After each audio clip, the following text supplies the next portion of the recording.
Papa est là. Mireille l'abeille.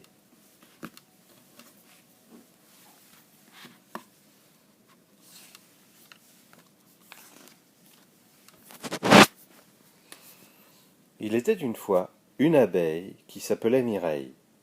Elle vivait dans une toute petite maison, nichée au pied d'un rosier.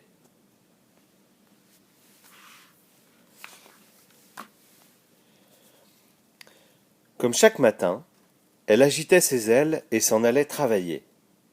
Elle se posait sur une fleur, ramassait un peu de pollen, puis allait en butiner une autre, puis une autre, et ainsi de suite, durant toute la journée.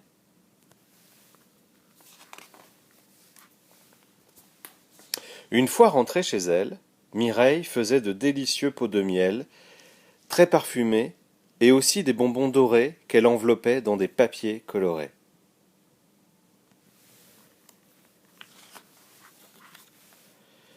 Mais voilà qu'un beau jour, en rentrant du travail, elle retrouva sa maison tout en désordre et, ô malheur, les trois quarts de ses pots étaient vides.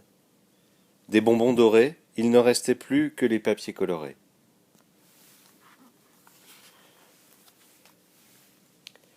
Elle remit un peu d'ordre et, furieuse, fit le tour du jardin pour interroger ses voisins. Léon le bourdon bourdonna qu'il n'avait rien entendu.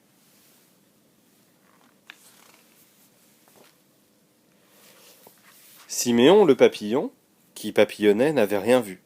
Et ne parlons pas des fourmis, bien trop occupées à vider un sucrier.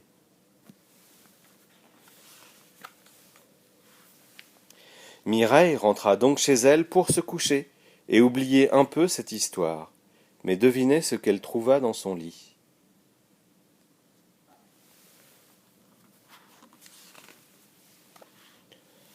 Un nain. Eh oui, un nain, comme on en voit parfois dans les jardins. Ah non, il n'en manquait plus que ça, s'écria Mireille en le secouant. Trop petit, un peu trop petit, le lit fit l'étrange bonhomme tout en dormant.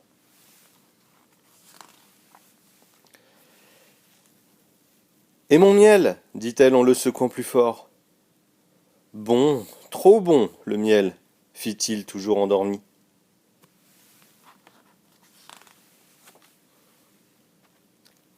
Et mon balai, ajouta-t-elle en lui tapant un peu le derrière. Turlututu, qu'est-ce que c'est cria-t-il, tout à fait réveillé. D'un bond, il sauta du lit et disparut dans la nature. Turlututu, chapeau pointu. Dans sa précipitation, le lutin perdit son chapeau pointu, oublia ses petits chaussons et une clochette que Mireille trouva fort jolie.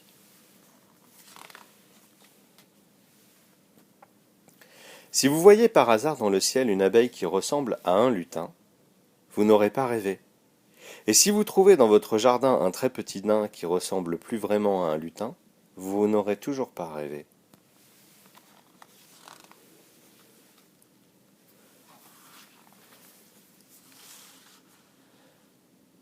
Bonne nuit les enfants.